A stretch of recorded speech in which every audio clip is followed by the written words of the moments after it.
الحمد لله وحده والصلاة والسلام على من لا نبي بعده ولا رسول بعده ولا معصوم بعده. أما بعد فإن خير الحديث كتاب الله وخير الهدي هدي محمد صلى الله عليه وسلم وشر الأمور محدثاتها وكل محدثة بدعة وكل بدعة ضلالة وكل زلالة في النار. أعوذ بالله من الشيطان الرجيم. بسم الله الرحمن الرحيم. النبي أولى بالمؤمنين من أنفسهم وأزواجه أمهاتهم.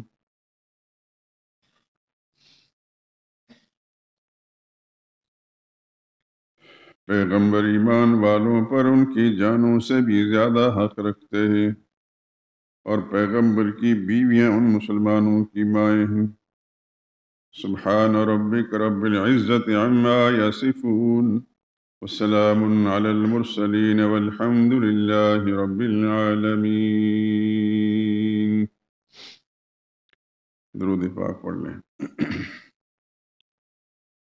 اللہم صل علی محمد وعلی آل محمد كما صليت على إبراهيم وعلى آل إبراهيم إنك حميد مجيد۔ اللهم بارك على محمد وعلى آل محمد كما باركت على إبراهيم وعلى آل إبراهيم إنك حميد مجيد۔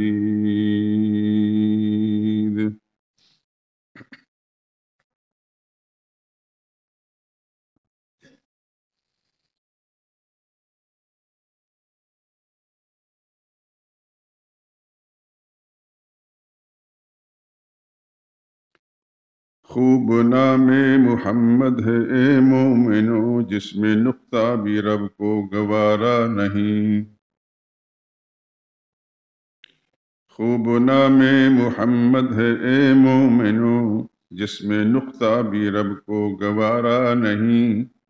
جو نبی کی محبت سے منہ پھیر لے، دونوں عالم میں اس کا گزارا نہیں۔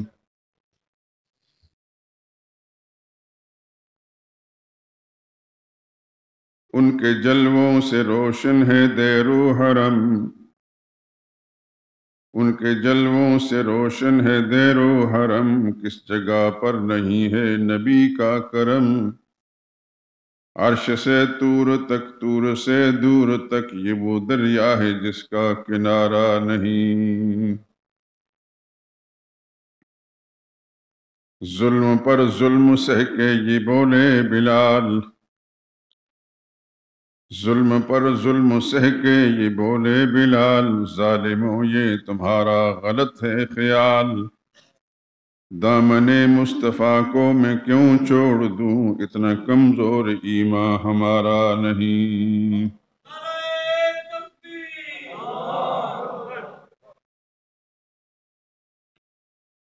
دیکھو قرآن میں جا بجا مومنوں، رب نے کیسے جی ان کو مخاطب کیا۔ دیکھو قرآن میں جا بجا مومنوں، رب نے کیسے جی ان کو مخاطب کیا۔ کبھی یاسین کہا، کبھی طٰہٰ کہا، نام لے کر خدا نے پکارا نہیں۔ نسبت مصطفیٰ بھی بڑی چیز ہے، نسبت مصطفیٰ بھی بڑی چیز ہے، جس کو نسبت نہیں اس کی بخشش نہیں۔ نسبت مصطفیٰ بھی بڑی چیز ہے، جس کو نسبت نہیں اس کی بخشش نہیں۔ خود خدا نے نبی کو یہ فرما دیا، جو تمہارا نہیں وہ ہمارا نہیں۔ خوب نام محمد ہے اے مومنو، جس میں نقطہ بھی رب کو گوارا نہیں، جو نبی کی محبت سے منہ پھیر لے، دونوں عالم میں اس کا گزارا نہیں۔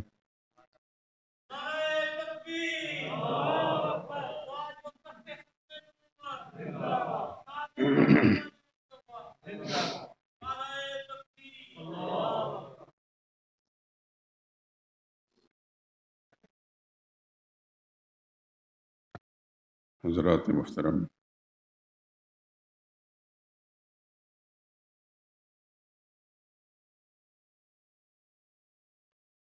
قرآن حکیم کی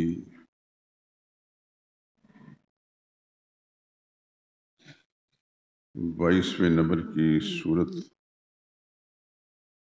جو 21ویں پارے سے شروع ہو کر 22ویں پارے میں ختم ہوتی ہے، سورہ احزاب، اس کی ایک آیت میں بار بار جمعے کے بیان سے پہلے تلاوت کرتا ہوں۔ اس کا مقصد وہی ہے جو آگے میرا مضمون ہوتا ہے، النبی اولیٰ بالمؤمنین من انفسہم، نبی کی ذات ایمان والوں کے لیے اپنی جان سے بھی زیادہ ہے، اہم ہے۔ اس کا مطلب یہ ہے کہ ہمیں اپنے آپ کو پہچاننا اتنا ضروری نہیں جتنا محمد مصطفیٰ صلی اللہ علیہ وسلم کا تعارف ضروری ہے۔ یہ اللہ کا پیغام ہے، یہی وہ چیز تھی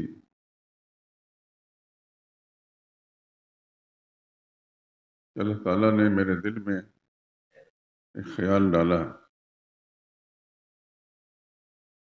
کہ سرسری طور پر تو ہر مسلمان کو نبی کریم صلی اللہ علیہ وسلم کے نام نامی اسم گرامی کا پتہ ہے، یا مختصر سے رشتوں کا بھی، کہ آپ کے والد گرامی کا کیا نام ہے، والدہ محترمہ کا کیا نام ہے، دادا کا کیا نام ہے،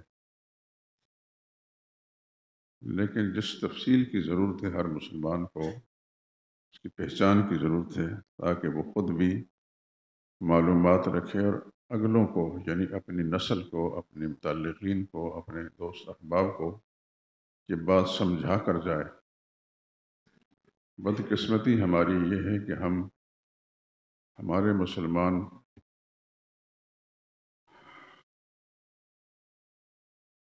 جو ہمارے تعلیمی اداروں کے اندر اسکول پڑھے ہوتے ہیں یا کالج تک پہنچے ہوتے ہیں، وہ رسول اللہ صلی اللہ علیہ وسلم کے خاندان کے بارے میں مطلق نہیں جانتے الا ماشاء اللہ۔ کرکٹ کے بارے میں پوچھا جائے تو ساری شجرہ نسب بیان کر دیں گے، کسی گانے بجانے والے یا ناچنے والوں کا پوچھا جائے تو سب جانیں گے، نہیں پتا تو محمد مصطفیٰ صلی اللہ علیہ وسلم کے رشتوں کا پتہ نہیں۔ آپ حضرات ضرور اس کو محسوس کرتے ہوں گے، اگر پہلے سے دھیان نہیں تھا تو اب میری توجہ دلانے سے یقیناً آپ حضرات کے دل میں اس کی اہمیت پیدا ہوئی کہ نہ صرف آپ کو بلکہ آپ سے تعلق رکھنے والے وہ رشتہ دار ہوں، دوست احباب ہوں، سب کو معلوم ہونا چاہیے کہ نبی کریم صلی اللہ علیہ وسلم کا خاندان کیا تھا۔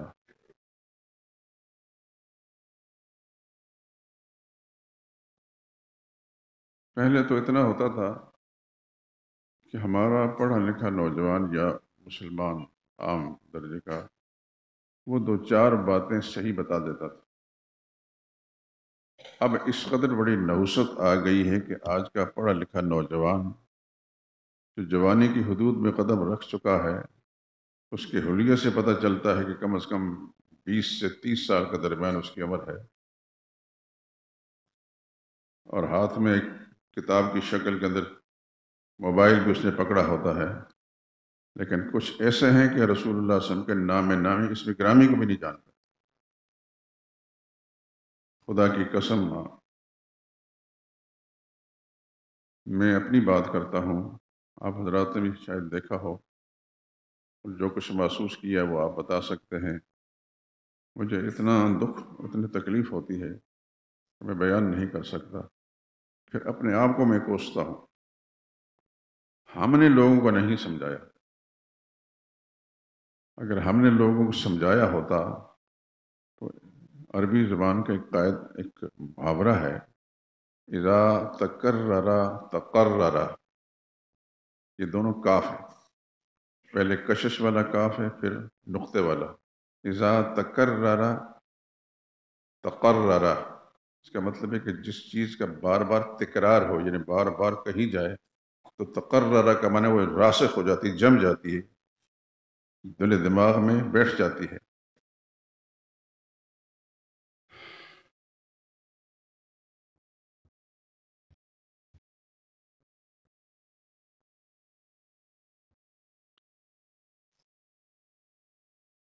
اگر میری طرح کے لوگوں نے جو بظاہر مولوی کہلاتے ہیں اپنی ذمہ داری کو سمجھ کر، اس بات کی اہمیت کو پیش نظر رکھ کر اپنے مسلمان بھائیوں کو یہ بات بتائی ہوتی تو شاید بہت سارے مسلمانوں کو پوری طرح معلومات ہوگا، بلکہ وہ اپنے گھروں میں خواتین کو، بچوں کو باقاعدہ سبق پڑھاتے ہیں۔ عرب دنیا میں اب بھی، سب کی بات نہیں کرتا لیکن اب بھی ایک بڑی تعداد ایسی ہے کہ اپنے چھوٹے چھوٹے بچے، ان بچوں کی شکلیں دیکھ کر، ان کی بول چال دیکھ کر اندازہ ہوتا ہے کہ زیادہ سے زیادہ ان کی عمر 4 یا 5 سال ہوگی۔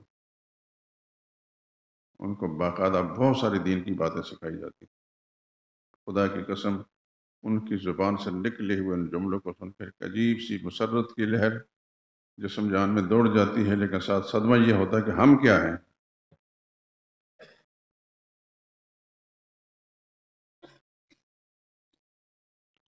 یقیناً میں بار بار یہ بات دہراتا ہوں اس لیے یقین آپ کے ذہن میں ہوگا کہ یہ کوئی پاگل تو نہیں ہے، خواہ ایک چیز کو بار بار ذکر کرتا ہے اور مسئلے بیان کرے۔ مسئلے تو بے شمار ہیں، لیکن جس مسئلے کی ضرورت ہے وہ مسئلہ لوگوں کو معلوم نہیں۔ اس لیے میں نبی کریم صلی اللہ علیہ وسلم کے خاندان کا تذکرہ، اگرچہ جو کچھ میں بیان کروں گا، جو بیان کر چکا ہوں، یہ اس کا عشر عشیر بھی نہیں جس کی ضرورت ہے۔ جس کی ضرورت ہے اس کا 10واں حصہ بھی نہیں، لیکن جتنا میں نے کوشش کی ہے، جتنا اللہ پاک نے مجھے درک دی ہے، کم از کم وہ تو بیان کر سکتا ہوں، کیونکہ میرے اپنے علم کے اندر ہے کہ بہت سارے مسلمانوں کو پتہ نہیں۔ پچھلی گفتگو میں آپ سن چکے ہیں کہ حضور صلی اللہ علیہ وسلم کے دادا بزرگوار، کیونکہ نبی کریم صلی اللہ علیہ وسلم کے دادا ہیں، اس لیے میں یہ ادب کا لفظ بول رہا ہوں۔ ان کو اسلام کا زمانہ نہیں ملا، اس واسطے میں رضی اللہ تعالیٰ عنہ نہیں کہہ سکتا۔ جس کو اسلام کا زمانہ ملا ہے اور اس نے اسلام کو قبول کیا ہے تو پھر رضی اللہ تعالیٰ عنہ، جیسے سیدنا عباس ہیں رضی اللہ تعالیٰ عنہ، سیدنا حمزہ ہیں رضی اللہ تعالیٰ عنہ۔ لیکن دو ایسے ہیں کہ ان کو اسلام کا زمانہ ملا ہے لیکن اسلام کو قبول نہیں کیا۔ ایک تو ابو لہب ہے، اس پر تو خدا کی لعنت قرآن کریم کے اندر موجود ہے، اور دوسرا ابو طالب ہے، اس کی مذمت میں قرآن کی صورتیں تو نازل نہیں ہوئی لیکن اس نے اسلام کا قبول نہیں کیا۔ اس واسطے ان کے لیے جناب کا لفظ ادب کا، حضور کی نسبت سے ہم بول سکتے ہیں لیکن رضی اللہ تعالیٰ نہیں کہہ سکتے۔ رضی اللہ تعالیٰ انہی کے لیے کہیں گے جن کے لیے اللہ نے قرآن میں فرمایا، صحابہ کرام کے بارے میں۔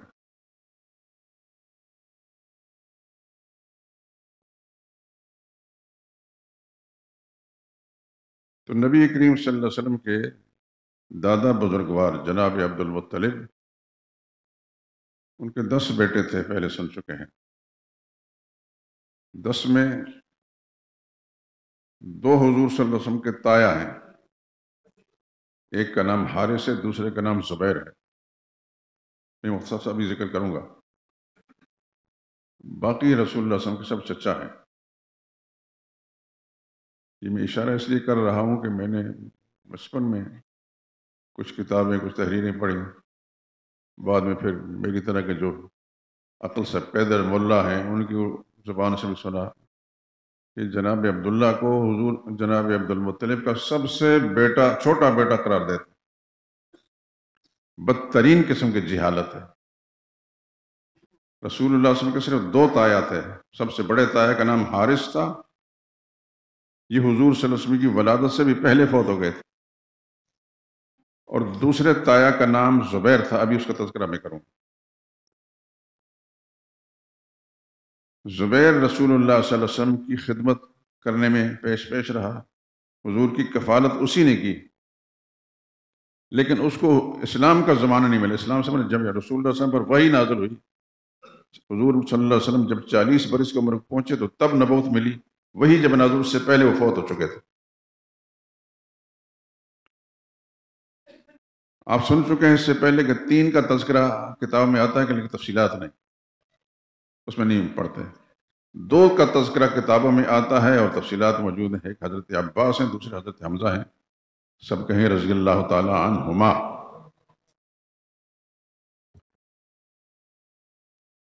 ان کا تذکرہ بعد میں کرتا ہوں، پہلے میں ذرا رسول اللہ صلی اللہ علیہ وسلم کے تایا کا ذکر کر دوں.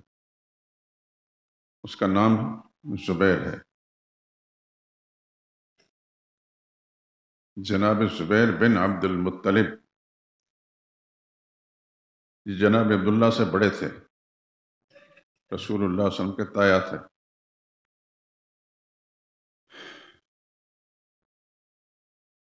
یہ اپنے والد کے انتقال یعنی جناب عبد المطلب کے انتقال کے بعد پورے قبیلے کے سردار یہ بنے. قبیلہ بنو ہاشم کے یہ سردار تھے. ان کے بارے میں آتا ہے کہ بڑے دولت مند بھی تھے، سمجھدار بھی تھے.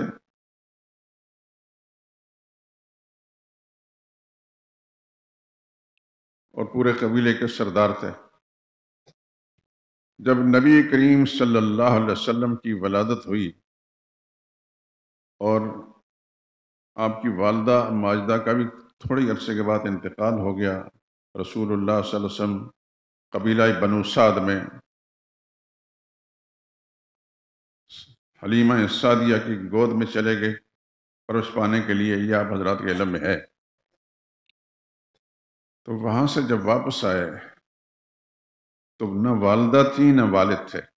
والد تو حضور صلی اللہ علیہ وسلم کی پیدائش سے پہلے ہی فوت ہو گئے تھے. والدہ 5-6 سال کے تھے غالباً رسول اللہ صلی اللہ علیہ وسلم کے وقت ان کا انتقال ہو گیا. اور اس زمانے میں قبیلہ بنو سعد یہ عرب دنیا میں ایک دستور رہا ہے، مختلف قبیلوں کی خواتین مکہ معظمہ میں آتی تھیں اور لوگوں کے آسودہ حال خوشحال لوگوں کے بچے لے جایا کرتی تھیں دودھ پلانے کے لیے. اس زمانے میں دستور تھا رضاعت کے لیے. چنانچہ کچھ خواتین آئیں مکہ معظمہ میں تو خوشحال لوگوں کے جن کے ماں باپ زندہ تھے ان کے بچے لے کر چلی گئیں. لیکن جب نبی کریم صلی اللہ علیہ وسلم کے بارے میں معلوم ہوا کہ ان کا نہ ماں ہے نہ باپ ہے تو ہر عورت نے ہاتھ کھینچ لیا. اس لیے کھینچ لیا کہ جب باپ نہیں ہے ماں نہیں ہے تو ہماری مزدوری کون دے گا. تو قبیلہ بنو سعد کی خاتون حلیمہ سعدیہ بڑی خوش بخت خوش نصیب خاتون ہے. پھر آگے چل کے کسی وقت میں ان کی پوری تفصیل بیان کروں گا ان کے بچوں کا انشاءاللہ. وہ ایک دفعہ آ کر سوچنے میں لگی کہ اس بچے کو لوں یا نہ لوں. سوچ بچار کر کے دیکھا کہ باقی خواتین نہیں لے رہی.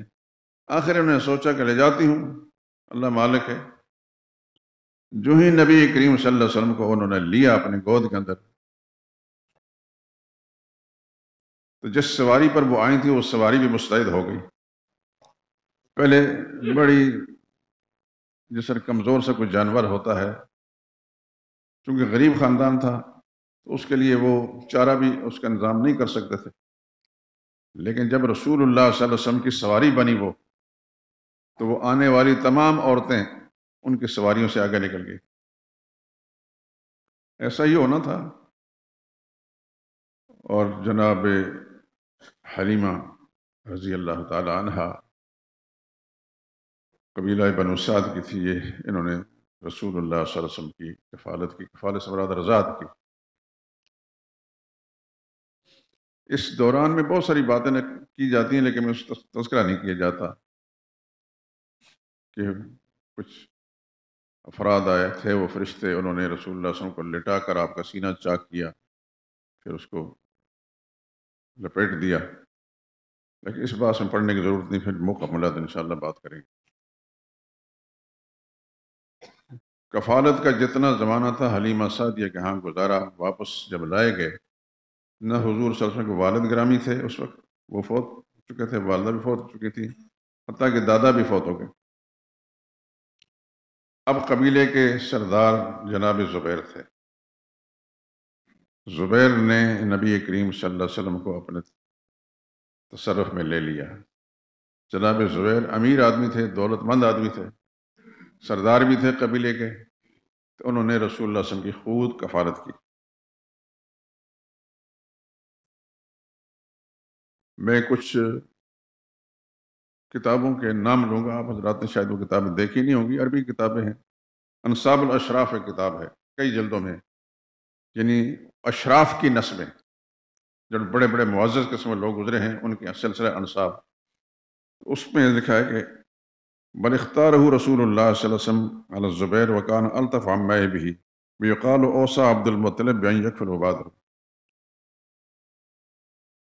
کہتے ہیں کہ عبد المطلب نے وصیت کی تھی کہ میرے بعد کفالت کر،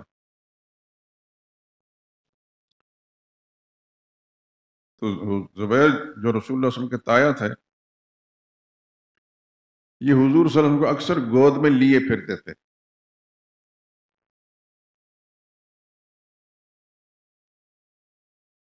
اور ہاتھوں میں جھلاتے تھے، جس طرح لوریاں نہیں دینے بچوں کو جھلایا کرتے ہیں۔ حافظ بن حجر عسقلانی نے اپنی کتاب میں لکھا ہے، اور دوسری کتاب ان زبیر بن عبد المطلب یرقص النبی صلی اللہ علیہ وسلم، زبیر بن مطلب جھلایا کرتے تھے رسول نبی کریم صلی اللہ علیہ وسلم۔ یہ ساری تاریخ کتاب میں صرف زبیر کے بارے میں آتا ہے، کسی اور کے بارے میں نہیں آتا۔ اگر کوئی اور کفیل ہوتا یا رسول اللہ صلی اللہ علیہ وسلم کو اس طرح لوریاں دینے والا ہوتا، ہاتھ میں لے کے جھولے جھلایا کرتا، تو اس کا نام ضرور آتا۔ ان زبیر بن عبد المطلب یرقص النبی صلی اللہ علیہ وسلم وهو صغیر، جبکہ رسول اللہ صلی اللہ علیہ وسلم چھوٹے تھے، وہ یقول، اور وہ یوں کہا کرتا تھا، محمد ابن عبدم، یہ اشعار کے وزن پر جو کلام، محمد ابن عبدم، میرے بھائی عبداللہ کا بیٹا محمد، عبدم عبداللہ کا مخفف کیا، اشتا بعیش انہم، بدعائیں دے رہا ہے کہ خدا تعالیٰ تمہیں خوب عیش کی زندگی گزارنے کی توفیق دے۔ فی عز فرع اسنم، یہ محمد میرے بھائی عبداللہ کی نشانی ہے، خوب عیش و آرام سے جیے اور بڑی اعلیٰ قدر و منزلت پائے۔ یہ دعائیں تھیں، یہ زبیر کی دعائیں ہیں جو کتابوں کے اندر لکھی ہیں، تاریخ کے معتبر کتابوں کے اندر۔ ابھی ان کتابوں کو میں آپ کو نام لے رہا ہوں کہ چونکہ عربی کتابیں آپ حضرات کو زیادہ اس سے مناسبت نہیں ہوگی، عربی کتابوں کی اگر مناسبت ہو بھی تو تب بھی آپ کی مصروفیت گنجائش نہیں دیتی کہ آپ ان کتابوں کو حاصل کریں۔ اب ان کتابوں کو حاصل کرنا بھی اچھا خاصا کام ہے، لیکن میں ایک ادنا قسم طالب علم ہوں، تو الحمدللہ یہ سب میں نے حاصل کی، یہ جو کچھ بھی ہے حاصل بھی کی ہیں اور پڑھی بھی ہیں۔ اس سے پہلے ایک مورخ گزرا ہے 3 صدی کے درمیان میں، 245 ہجری میں، اس کا نام ہے محمد ابن حبیب۔ محمد ابن حبیب، بہت سارے لوگوں کو تو خیر نام بھی معلوم نہیں، اگر معلوم ہے بھی تو ان کی کتابیں نہیں، ناپید ہیں یہ کتابیں۔ آپ حیران ہوں گے، ان کی کتاب ہے، اس کا نام ہے منمق، کہیں مارکیٹ میں آپ نے نہیں دیکھی ہوگی، سنا بھی نہیں ہوگا، میم نون پھر میم قاف، منمق، بڑی موٹی کتاب ہے، کوئی 1000 صفحے کتاب ہے۔ یہ حیدرآباد دکن میں چھپی تھی، ہمارے پاکستان شریف میں نہیں، کسی زمانے میں چھپی تھی، اب اللہ جانے اس طرف ہے کہ نہیں ہے۔ مجھے یہ پتہ چلا اس کتاب کے بارے میں کہ اس میں جناب زبیر کی وہ لوریاں موجود ہیں نبی کریم صلی اللہ علیہ وسلم کے بارے میں، تو مجھے اس قسم کی چیز تجسس ہو جائے تو پھر میں کوشش کرتا رہتا ہوں۔ میں جامعہ اشرفیہ میں گیا، جو میرا مادر علمی ہے، میرے بزرگ ہیں وہاں، لیکن وہاں سے مجھے کتاب نہیں ملی، مارکیٹ میں تو ہے ہی نہیں۔ ملتان سے ایک بزرگ آیا کرتے تھے، مولانا فاروقی نعمانی، خدا کی کروڑ ہار رحمت نازل ہوں، اللہ کی کروڑ ہار رحمت نازل ہوں، یہاں تشریف لاتے تھے۔ انہوں نے مجھے بتایا کہ یہ کتاب موجود ہے لاہور کے اندر سلفیہ لائبریری میں۔ سلفیہ لائبریری، آپ جب علی اجویری کے مقبرے سے آگے جائیں، درمیان میں ایک سڑک چلتی ہے، وہاں یہ لائبریری موجود ہے۔ لاہور میں ایک اہل حدیث عالم گزرے ہیں، مولانا عطا اللہ حنیف، خدا کی رحمت نازل ہونے پر، بڑے انسان تھے، بڑے عالم بھی تھے اور بڑے فیاض سخی انسان تھے۔ سخی سے مراد کتاب کے اندر کوئی بخل نہیں کرتے تھے۔ اپنی زندگی میں 2-4 دفعہ یہاں تشریف لائے، بڑے سادہ تھے، ہمیشہ دھوتی پہنتے تھے، لیکن بڑے عالم تھے، بڑی خوبیوں کے مالک تھے، خدا کی رحمت نازل ہونے پر۔ مجھے فاروق نعمانی نے بتایا کہ سلفیہ لائبریری میں یہ کتاب ہے۔ اس وقت مولانا وصال پا چکے تھے، ان کے صاحبزادے حافظ احمد شاکر، وہ بھی وفات پا چکے ہیں، خدا کی ان پر رحمت نازل ہوں۔ میں نے ان سے ذکر کیا کہ آپ کے پاس یہ کتاب ہے، ان کی بڑی لائبریری ہے۔ انہوں نے کہا جی میں اپنے ملازم کو کہتا ہوں یہ کتاب ڈھونڈے۔ ملازم نے کہا جی کتاب ہمارے پاس نہیں ہے۔ میں نے کہا جی میرا ذریعہ علم جو بڑا پختہ ہے، کہ جس نے مجھے اطلاع دی کہ میں نے خود سلفیہ لائبریری کی کتاب مطالعہ کیا۔ اس ملازم نے کہا کہ نہیں۔ میں نے کہا مجھے اجازت دیں تو میں آؤں آپ کے پاس۔ کہنے لگا آپ آئیں۔ بہت ادب کرتے تھے، احترام کرتے تھے حافظ احمد شاکر، دل سے دعائیں نکلتی ان سب لوگوں کے لیے، خدا کی کروڑ ہار رحمت نازل ہونے پر۔ میں جب گیا تو ان کا دفتر نیچے تھا تو لائبریری اوپر تھی۔ 2 منٹ میں وہاں بیٹھا تھا، اتنے میں حافظ احمد شاکر صاحب تشریف لے آئے۔ تو پھر ان کے ساتھ میں سیڑھیاں چڑھنے لگا، ساتھ ساتھ سیڑھی چلنے لگے۔ آخری سیڑھی پر جب پہنچے آ کے لائبریری کا جو کمرہ نظر آیا تو میری نظر کی پہلے ہی کتاب پر میری نظر پڑ گئی۔ آپ حیران رہیں گے۔ میں نے کہا حافظ صاحب کتابوں سے سامنے کتاب نکالی، بڑی ضخیم کتاب۔ تو انہوں نے اپنے ملازم کو ڈانٹا کہ تم تو کہتے نہیں ہیں۔ اس کو نہیں سمجھ میں آئی، اس سے مختلف کتاب ان سے میں نے لی۔ میں نے کہا اگر آپ اجازت دیں تو میں اس کو کھولوں گا، اس کی میں نے فوٹو اسٹیٹ کرانی ہے، لیکن آپ کی جلد سے زیادہ خوبصورت جلد بنا کر دوں گا۔ الحمدللہ ایسا ہی کیا میں نے۔ وہ کتاب میرے پاس ہے، اس کتاب کا نام ہے منمق، میم نون میم قاف۔ اس کتاب کے اندر جناب زبیر کی وہ لوریاں جو ہیں ان کے بول مزید اضافے کیے گئے ہیں۔ یہ دائرۃ المعارف حیدرآباد دکن میں چھپی ہوئی کتاب ہے، پاکستان میں نہیں۔ اس کی جو لوری ہے اس کا ترجمہ یہ ہے، یہ محمد میرے بھائی عبداللہ کی نشانی ہے، خوب عیش و آرام سے جیے، اس کے عیش و آرام اور حکومت اور مال میں کمی نہ آئے، سب چچوں سے مستغنی ہو کر تاکہ زندگی ایسی عیش سے گزارے کہ بوڑھا ہو جائے۔ اس انداز سے انہوں نے مطلب ہے کہ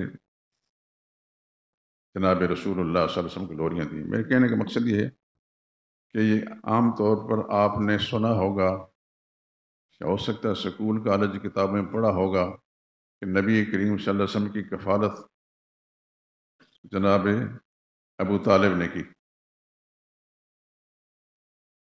نہیں بھائی، یہ بالکل غلط بات ہے۔ لیکن ابو طالب کا نام کیوں آیا آپ سمجھ گئے ہوں گے۔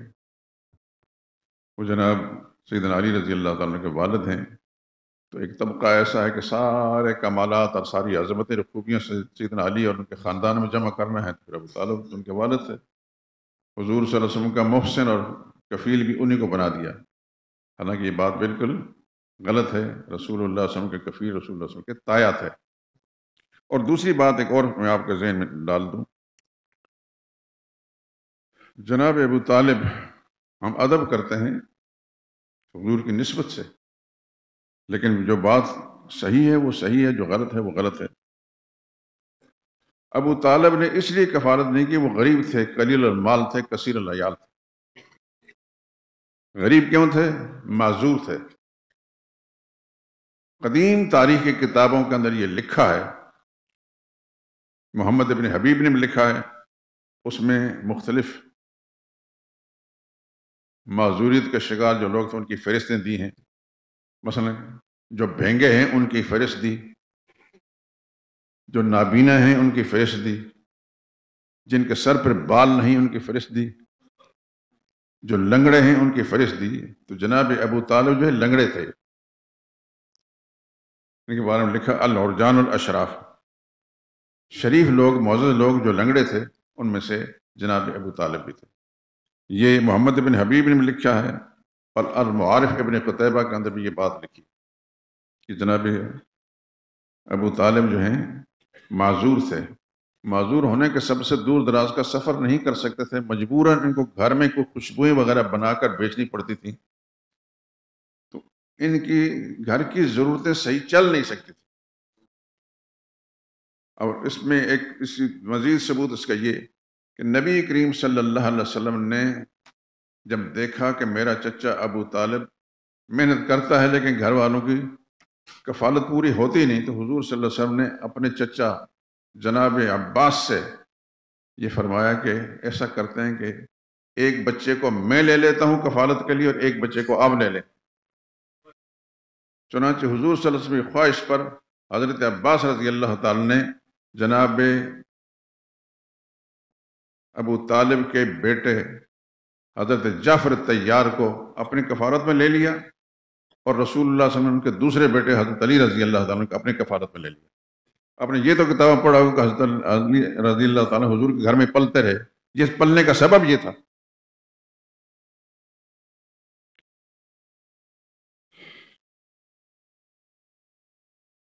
تاریخ یعقوبی تاریخ تو میرے پاس موجود ہے، حضرت علی رضی اللہ تعالیٰ کا مقولہ وہاں موجود ہے، ابھی سادہ فقیرن و ما سادہ فقیرن قبل ہو، میرا باپ محتاجی کے عالم کے اندر قبیلے کا سردار بنا، لیکن اس سے پہلے کوئی محتاج آدمی قبیلے کا سردار نہیں بنا۔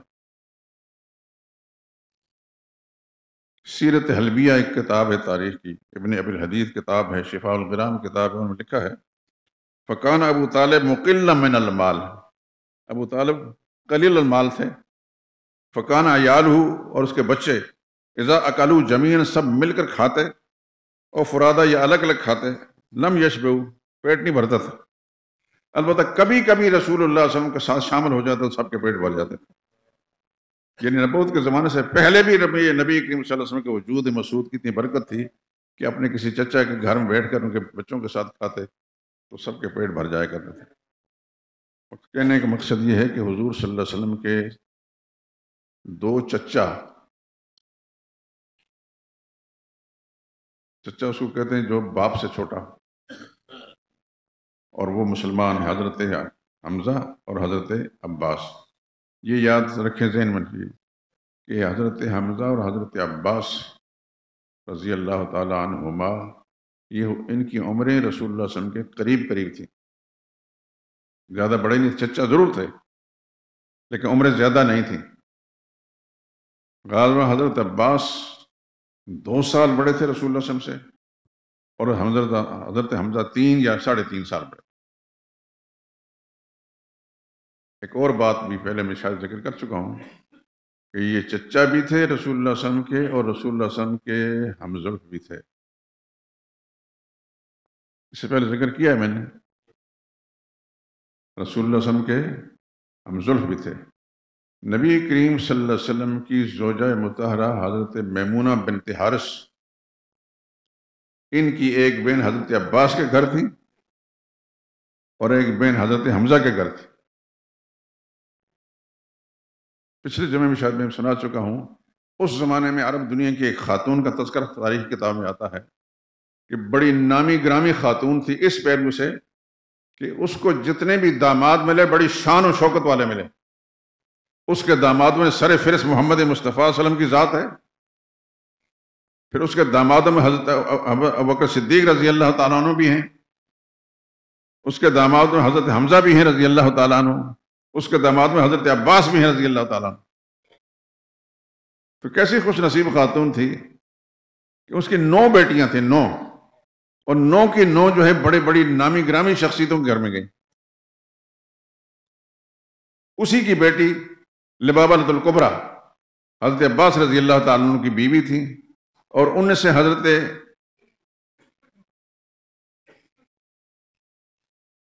عباس رضی اللہ تعالیٰ عنہ کے صاحبزادے، مشہور صاحبزادے ہیں عبداللہ بن عباس رضی اللہ تعالیٰ عنہ، ان کے بیٹے تھے۔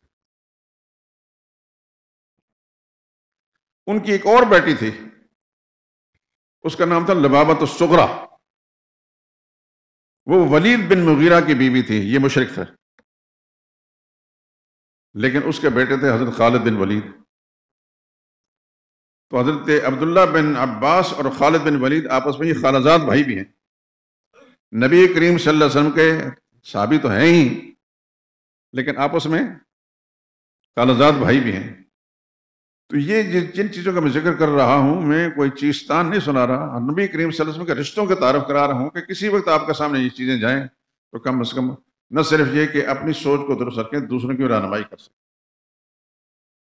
آج کی اس گفتگو کے اندر خاص طور پر میں نے ایک چیز طرف توجہ دلائی کہ رسول اللہ صلی اللہ علیہ وسلم کے کفیل، کفالت کرنے والے حضور صلی اللہ علیہ وسلم کے تایا تھے، جناب زبیر بن عبد المطلب، جناب ابو طالب نہیں تھے۔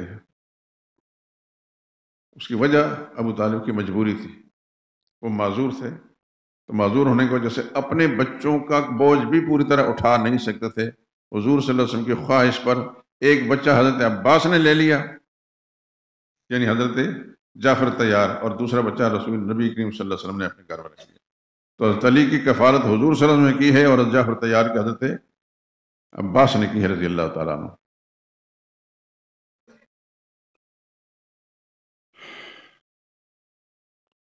اور عجیب بات ہے، عبداللہ بن عباس رضی اللہ تعالیٰ عنہ آگے چل کر انہی کی نسل میں اتنے لوگ عباسی دنیا میں پھیلے ہیں کہ خلیفہ مامون الرشید نے جب عباسیوں کو گنا تو 33,000 افراد جو ہے انہوں نے گنے، تاریخ کتابوں کے اندر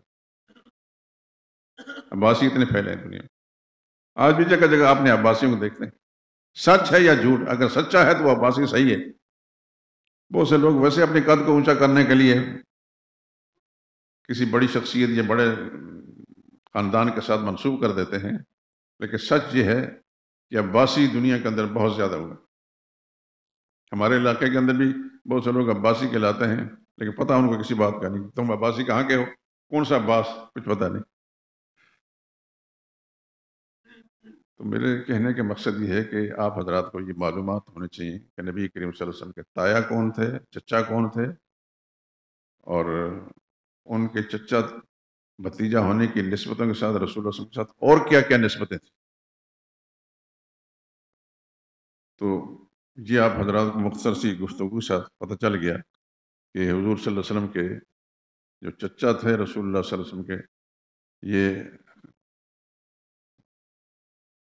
ہم زلف بھی تھے۔ سیدنا ابو بکر صدیق رضی اللہ تعالیٰ عنہ حضور کے سسر بھی ہیں اور ہم زلف بھی ہیں۔ سیدنا علی بن ابی طالب رسول اللہ صلی اللہ علیہ وسلم کے داماد بھی ہیں اور ہم زلف بھی ہیں۔ دیکھیں کیسے کیسے رشتے ہیں۔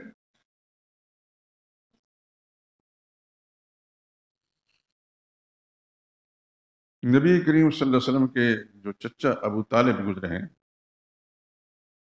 ان کا اصل نام عبد مناف تھا۔ اصل نام کیا تھا؟ عبد مناف۔ مناف مشرکین کے ایک بت کا نام۔ تو اس زمانے جاہلیت میں ان کا نام اس بت کے نام پر رکھا، جیسے ابو لہب ہے، اس کا اصل نام تھا عبد العزیٰ، عزیٰ مشرکین کا ایک بت رہا، ان کا نام عبد مناف تھا۔ ابو طالب کیوں کہتے ہیں؟ ان کا جو بڑا بیٹا تھا اس کا نام طالب تھا، اس کی نسبت سے ان کی کنیت بن گئی۔ مزے کی بات یہ ہے کہ ابو طالب کے 4 بیٹے، سب سے بڑا بیٹا تھا طالب، غزوہ بدر کے موقع پر وہ مشرکانہ حالت کے اندر مسلمانوں کے ہاتھوں سے مارا گیا۔ دوسرے بیٹے کا نام تھا عقیل، رضی اللہ تعالیٰ عنہ بعد وہ ایمان لائے، وہ ابو طالب سے 10 سال چھوٹے تھے، طالب اپنے بڑے بھائی طالب سے 10 سال چھوٹے تھے۔ تیسرے بیٹے تھے حضرت جعفر، وہ اپنے بڑے بھائی حضرت عقیل سے 10 سال چھوٹے تھے، اور چوتھے بیٹے تھے حضرت علی رضی اللہ تعالیٰ عنہ، وہ اپنے بڑے بھائی حضرت جعفر سے 10 سال چھوٹے تھے۔ ان چاروں بھائیوں میں 10 سال کا فرق، میں نہیں کہتا، کتابوں میں لکھا ہے۔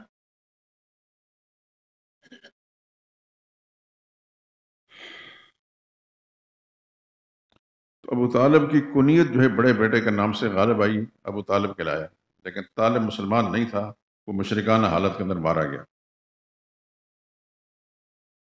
ایمان نہیں لایا۔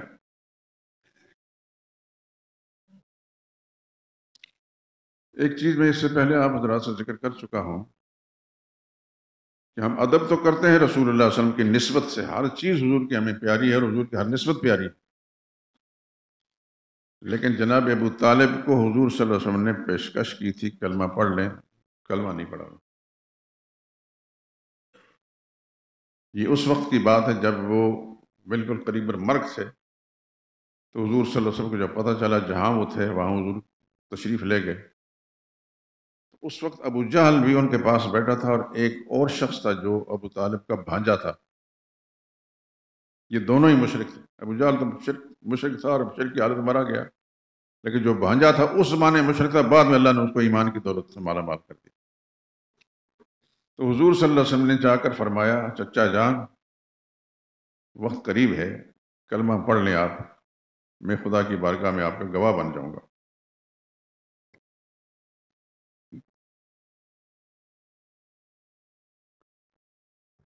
حضور صلی اللہ علیہ وسلم اسلام کی دعوت دے رہے ہیں اور ابو جہل مسلسل کہتا ہے نہیں، باپ دادا کا دین مذہب نہیں چھوڑنا۔ مسلسل یہ گفتگو ہو رہی ہے جانبین سے، آخری کلمہ جناب ابو طالب کی زبان سے جو نکلا وہ لا الہ الا اللہ نہیں نکلا، بلکہ علی ملت عبد المطلب، میں اپنے باپ عبد المطلب کے مذہب پر جا رہا۔ چنانچہ فوت ہو گئے، حضور صلی اللہ علیہ وسلم واپس آئے، رنجش کی عالم تشریف لائے کہ میں نے کتنی محنت کی اپنے چچا پر، لگے ایمان نہیں لایا۔ رسول اللہ صلی اللہ علیہ وسلم افسردہ تشریف فرما تھے، اتنے میں حضرت علی رضی اللہ تعالیٰ عنہ جو جناب ابو طالب کے بیٹے تھے اور حضور صلی اللہ علیہ وسلم کے داماد بھی تھے، وہ بھی کہیں باہر سے آئے تو وہ بھی افسردہ تھے، اور آ کر رسول اللہ صلی اللہ علیہ وسلم کی خدمت میں انہوں نے عرض کیا، ہماری حدیث کی کتاب ابو داؤد کے اندر یہ موجود ہے، حدیث کی کتاب ابو داؤد، اس کے اندر یہ الفاظ موجود ہیں جو میں آپ کے سامنے ذکر کروں گا۔ حضرت علی رضی اللہ تعالیٰ عنہ نے فرمایا، یا رسول اللہ ان عمک الشیخ الضال قد مات، اللہ کے پاک رسول صلی اللہ علیہ وسلم آپ کا چچا جو بوڑھا بھی تھا اور گمراہ بھی تھا وہ فوت ہو گیا۔ حضور صلی اللہ علیہ وسلم فرمایا میرے علم میں ہے۔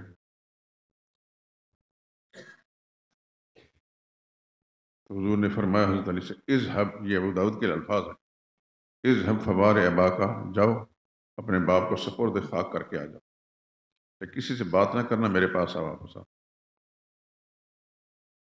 یہاں ایک بات کی طرف آپ کی توجہ مبذول کرانا چاہتا ہوں، ابو طالب اگر ایمان لایا ہوتا تو کیا رسول اللہ صلی اللہ علیہ وسلم کی نماز جنازہ نہ پڑھتے؟ حضور صلی اللہ علیہ وسلم کے وہ سگے چچا تھے، اگر وہ کلمہ پڑھنے والا ہوتا تو حضور صلی اللہ علیہ وسلم نے اس کی نماز جنازہ نہ پڑھی ہوتی۔ آپ کو شک ہے اس بات میں؟ یہ مانتے ہیں اس بات کو؟ اگر عبداللہ بن ابی کی نماز جنازہ رسول اللہ صلی اللہ علیہ وسلم پڑھتے ہیں صرف کلمے کے لحاظ رکھ کر، تو ابو طالب نے کلمہ پڑھا ہوتا تو رسول اللہ صلی اللہ علیہ وسلم اس کلمے کا لحاظ رکھ کر ان کا جنازہ نہ پڑھتے؟ یقیناً پڑھتے، لیکن حضور نے جنازہ نہیں پڑھی، بلکہ حضرت علی رضی اللہ تعالیٰ نے آ کر جب اطلاع دی تو حضور صلی اللہ علیہ وسلم ان کو یہ نہیں فرمایا جاؤ تم جنازہ پڑھو، فرمایا اذهب فوار اباک، جاؤ سپرد خاک کرو۔ چنانچہ وہ ایسا ہی کیا انہوں نے، تو نبی کریم صلی اللہ علیہ وسلم کے پاس پہنچے، حضور نے فرمایا اب غسل کر دو، اور حضور صلی اللہ علیہ وسلم علی کو دعائیں دی۔ یہ ساری چیزیں میں آپ کے سامنے اس لیے بیان کر رہا ہوں کہ جناب ابو طالب رسول اللہ صلی اللہ علیہ وسلم کے چچا ضرور تھے لیکن ایمان نہیں لائے۔ ان میں اور ابو لہب میں فرق یہ ہے کہ وہ بھی چچا ہیں، وہ بھی ایمان نہیں لائے، یہ بھی ایمان نہیں لائے، لیکن وہ ایسے چچا ہیں کہ جو بڑے بدنصیب تھے، رسول اللہ صلی اللہ علیہ وسلم کی شان میں گستاخی کرتے تھے۔ شروع میں رسول اللہ صلی اللہ علیہ وسلم نے جب اللہ کی توحید کا پیغام سنایا تو ابو طالب ابو لہب جگہ جگہ جا کر کہتا، لوگوں ان کی بات نہ سنو، یہ پاگل ہو گئے۔ سگا چچا ابو لہب ہر جگہ جا کر رسول اللہ صلی اللہ علیہ وسلم کے پیغام کے بعد، رسول اللہ کے فرمان کے بعد لوگوں کو کہتے ہیں ان کی بات کو نہ ماننا، یہ پاگل ہو گئے۔ اور اسلام یعنی اللہ کی توحید کا پیغام آنے سے پہلے رسول اللہ صلی اللہ علیہ وسلم نے ابو طالب کے 2 بیٹوں کو اپنی بیٹیوں کو رشتہ بھی دیا، ابو لہب کے بیٹیوں کو رشتہ بھی دیا۔ وہ ابو لہب جو سب سے برا تھا، اس کے بیٹوں کو حضور صلی اللہ علیہ وسلم نے اپنی بیٹیوں کا رشتہ دیا۔ ایک بیٹی تھی حضرت رقیہ رضی اللہ تعالی عنہ، اور دوسری بیٹی تھی حضرت ام کلثوم رضی اللہ تعالی عنہ۔ اس کے 2 بیٹے تھے، ایک کا نام عتبہ تھا، ایک کا نام عتیبہ تھا۔ لیکن جب حضور صلی اللہ علیہ وسلم نے اللہ کی توحید کا پیغام سنانا شروع کیا تو نہ صرف یہ کہ ابو لہب حضور کا دشمن بنا اور جگہ جگہ رسول اللہ صلی اللہ علیہ وسلم کی تردید کرتا تھا، اپنے بیٹوں کو کہا محمد کی بیٹیوں کو طلاق دے دو۔ چنانچہ ان دونوں نے رسول اللہ صلی اللہ علیہ وسلم کی صاحبزادیوں کو طلاق دے دی، عتبہ نے بھی اور عتیبہ نے بھی۔ آپ دیکھیے خدا کا نظام، وہی دونوں صاحبزادیاں پھر کس شان کے ساتھ اللہ اکبر ذی النورین سیدنا عثمان رضی اللہ تعالیٰ عنہ کی زوجیت میں آئی۔ اور آپ سن چکے ہیں کہ حضور صلی اللہ علیہ وسلم کی صاحبزادیوں میں سب سے زیادہ حسین اور خوبصورت حضرت رقیہ تھی۔ اصل میں نام زہرا ان کا ہے، رقیۃ الزہرا، بہت روشن چہرے والی خوبصورت۔ جب حبشہ کی ہجرت کر کے گئے ہیں حضرت عثمان رضی اللہ تعالیٰ عنہ، رقیہ ساتھ تھیں۔ حبشہ کے لوگوں نے ایسی حسین جمیل خوبصورت عورت نہیں دیکھی۔ آج بھی وہاں خوبصورت لوگ نہیں ہیں، تو وہاں کے جتنے نوجوان تھے ان مہاجروں کو دیکھ کر حضرت رقیہ کے جہاں خیمہ تھا ان کو ارد گرد منڈلانے لگے۔ اور یہ پیغمبر زادی تھی، خدا کی پاک نیک بندی، نبی کی صاحبزادی، اور وہ تھا بھی مسافرت کا زمانہ، کیونکہ گھر تو تھا نہیں، کوئی خیمے کے اندر ان کو پناہ ملی۔ وہ لڑکے ارد گرد آ کے پھرتے رہتے تھے، اتنی تنگ آئیں یہ کہ انہوں نے اللہ سے دعا کی، یا اللہ ان کے شر سے مجھے محفوظ ہے۔ سیدہ رقیہ نے رضی اللہ تعالیٰ عنہ، تو اللہ تعالیٰ نے ان سب کو ہلاک کر دیا۔ پیغمبر زادی جو ان کی دعا کتنی مؤثر تھی۔ تو یہ بڑی حسین اور جمیل تھیں۔ یہ حضرت عثمان رضی اللہ تعالیٰ عنہ کے نکاح میں آئیں، اور عثمان رضی اللہ تعالیٰ عنہ بڑے خوبصورت ہیں، حضور کے دامادوں میں بہت خوبصورت تھے حضرت عثمان۔ اس سے پہلے میں شاید سنا چکا ہوں کہ جب حضور صلی اللہ علیہ وسلم نے حضرت عثمان کے ساتھ ان کا نکاح کر دیا تو ایک دن رسول اللہ صلی اللہ علیہ وسلم نے حضرت زید کو کچھ کھانے پینے کی چیزیں برتن میں ڈال کر دیں، جاؤ عثمان کے گھر دیا۔ کوٹھیاں تو تھی نہیں اس زمانے میں، ایک آدھ کمرے پر مشتمل یا 2 کمرے پر مشتمل مکان ہوتے تھے۔ چنانچہ حضرت زید گئے تو دروازے میں جا کر کھڑے ہو گئے، دروازے میں دیکھا اندر عثمان اور حضرت رقیہ بیٹھے ہیں، دونوں باتیں کر رہے ہیں۔ کافی دیر تک یہ دیکھتے رہے۔ اس کی وجہ یہ ہے کہ حضرت عثمان نہایت حسین اور جمیل خوبصورت جوان ہے، اور ان کی بیوی تو کیا کہنے، پیغمبر کی صاحبزادی ہے رضی اللہ عنہ۔ کافی دیر تک دیکھتے رہے، بالآخر وہ کھانے کی چیز دیکھ کر واپس چلے گئے۔ نبی کریم صلی اللہ علیہ وسلم نے ان سے پوچھا آپ گئے تھے؟ عرض کیا یا رسول اللہ میں گیا تھا، دے آئے؟ جی۔ حضور نے تیسری بات یہ پوچھی کیا دیکھا آپ نے؟ سبحان اللہ سبحان اللہ۔ تو عرض کرنا یا رسول اللہ میں نے زندگی میں اتنا زیادہ حسین جوڑا کوئی نہیں دیکھا۔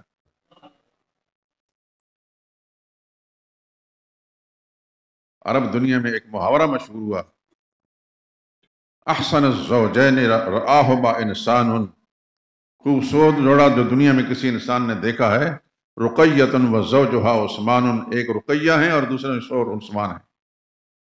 یہ ایک محاورہ بن گیا اس زمانے کا. حضرت عثمان اتنے خوبصورت تھے، اور جب حضرت رقیہ کا انتقال ہو گیا تو رسول اللہ نے دوسری صاحبزادی حضرت ام کلثوم بھی ان کے نکاح میں دے دی. اور حضرت ام کلثوم کا جب انتقال ہوا تو حضور نے فرمایا میری 40 بیٹیاں بھی ہوتی، فوت ہوتی جاتی، یا کہ بعد دیگر میں عثمان کے نکاح میں دیتا جاتا. عثمان اتنے وفادار قسم کے داماد. خدا کی ارب ہار رحمت نازل ہو. تو ابو لہب نے حضور صلی اللہ علیہ وسلم انتقام لینے کے لیے اپنے بیٹوں سے کہا کہ محمد کی بیٹی کو طلاق دے. طلاق دے دی انہوں نے، لیکن پھر اللہ نے ان کے اس مقام پر ان کو پہنچا دیا. اور مزے کی بات یہ ہے کہ بعد میں عتبہ مسلمان ہو گئے، عتیبہ مسلمان نہیں ہوئے، بلکہ عتیبہ اتنے گستاخ تھے کہ حضور صلی اللہ علیہ وسلم کو ایک دفعہ جا کر حضور صلی اللہ علیہ وسلم چہرہ انور اسے تھوکا. یہ ہاشمی تھا، حضور کے خاندان نسل کا تھا، لیکن اتنا بدنصیب تھا کہ رسول اللہ صلی اللہ علیہ وسلم کے چہرہ ان پر اس نے تھوکا بھی اور حضور کا کرتا مبارک پھاڑ دیا. جب اس نے یہ حرکت کی تو اللہ کے نبی کی زبان سے نکلا اللہم صلت علیہ قلبا من کلابک، یا اللہ اپنے کتوں میں سے، اپنے درندوں میں سے کوئی درندہ اس پر مسلط کر دے. بدعا جملہ نکلا. پیغمبر صلی اللہ علیہ وسلم تو بدعا دینے والے نہیں ہوتے تھے، لیکن ایسا لگتا ہے کہ اس وقت حضور صلی اللہ علیہ وسلم بہت ہی رنجیدہ ہوئے. پھر ہوا کیا؟ ایک تجارتی قافلے کے اندر یہ عتیبہ، ایک بڑا قافلہ تھا کئی افراد پر مشتمل، رات کسی جگہ رکے، قافلے والے نے اس کو بالکل درمیان میں سلایا. جس 40-50 آدمی ہو مثال کے طور پر، دائیں بائیں سوئے تو سینٹر کے اندر ایک آدمی کو سلا دیا. دیکھیے خدا کی مخلوق، اللہ نے ایک درندہ بھیجا. کہاں سے بھیجا ہمیں معلوم نہیں. درندہ آیا اور ہر ایک سونے والے آدمی کو سونگتا گیا، کسی کو نہیں چھیڑا. جب عتیبہ کے پاس پہنچا تو اس کو چیر پھاڑ کر ٹکڑے ٹکڑے کر دی. اس کو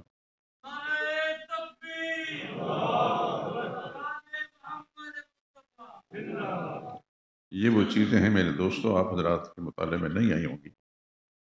میں آپ حضرات کے علم میں لانا چاہتا ہوں الحمدللہ. اور جو کچھ اس پر میں نے کچھ لکھا بھی ہے لیکن ترتیب نہیں. دعا کریں کہ میں ترتیب کے ساتھ اس کتاب چل لکھ دوں تاکہ آپ حضرات کو یا آپ کے آنے والی نسلوں کو مفید ثابت ہو. میں نے کافی اس سلسلے میں تجسس کیے، بہت کتابوں کا مطالعہ کیا. یہی وہ چیزیں ہیں کہ میرے دل کے اندر ایک امنگ تھی کہ میں آپ حضرات تک یہ بات منتقل کر دوں، صحیح کیا ہے اور غیر صحیح کیا. آپ نے اتنا نہیں سنا کہ رسول اللہ صلی اللہ علیہ وسلم کے چچا تایا 10 آدمی تھے، لیکن الحمدللہ العظیم میں نے اس پر کوشش کی، بہت محنت کی. اللہ کی مہربانی سے یہ ساری صورتیں سامنے آ گئیں. پھر یہ بھی آپ حضرات کے علم میں آ گیا کہ حضور صلی اللہ علیہ وسلم کے شدید مخالف کون تھے اور حضور صلی اللہ علیہ وسلم کے وفادار کون تھے.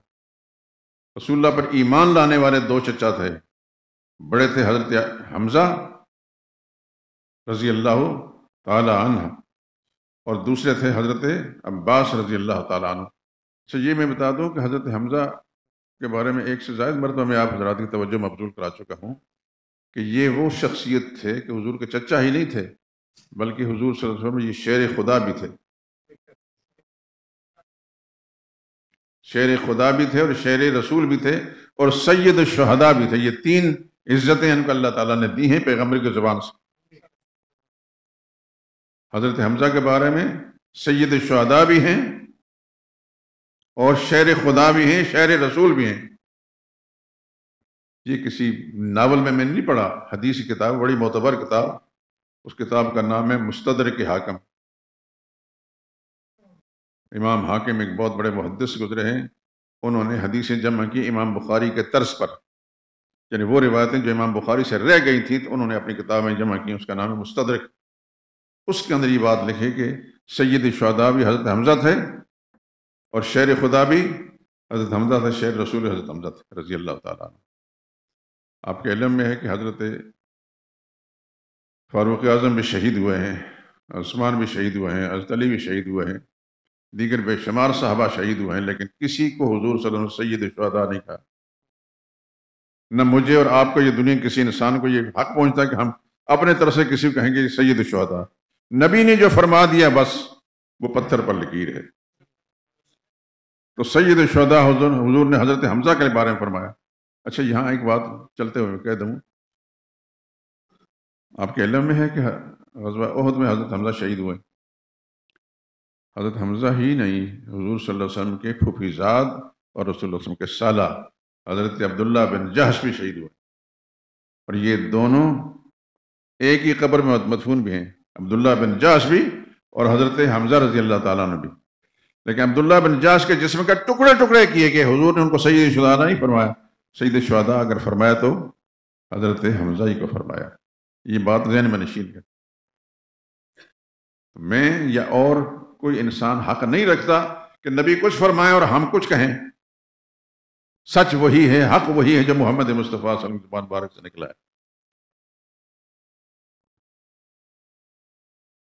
تو رسول اللہ صلی اللہ علیہ وسلم کے دو چچا مومن تھے، بڑے ان میں سے حضرت حمزہ تھے اور دوسرے حضرت عباس تھے۔ ان کو ایک نسبت، جیسے میں نے تھوڑی دیر پہلے ذکر کیا کہ رسول اللہ صلی اللہ علیہ وسلم کے ہم زلف بھی تھے، ان کی بیویاں آپس میں بہنیں تھیں، اور وہ رسول اللہ صلی اللہ علیہ وسلم کی زوجہ مطہرہ حضرت میمونہ بنت حارث کی ہمشیرہ تھی۔ اس نفس سے یہ رسول اللہ صلی اللہ علیہ وسلم کے ہم زلف بھی رہے۔ آج اسی پر اتفاق کرتے ہیں، زندگی نے وفا کی تو پھر دعا کریں کہ اللہ تعالیٰ سچ کہنے کی، سچ سوچنے کی، سچ بیان کرنے کی توفیق عطا فرمائے۔ الحمدللہ رب العالمین۔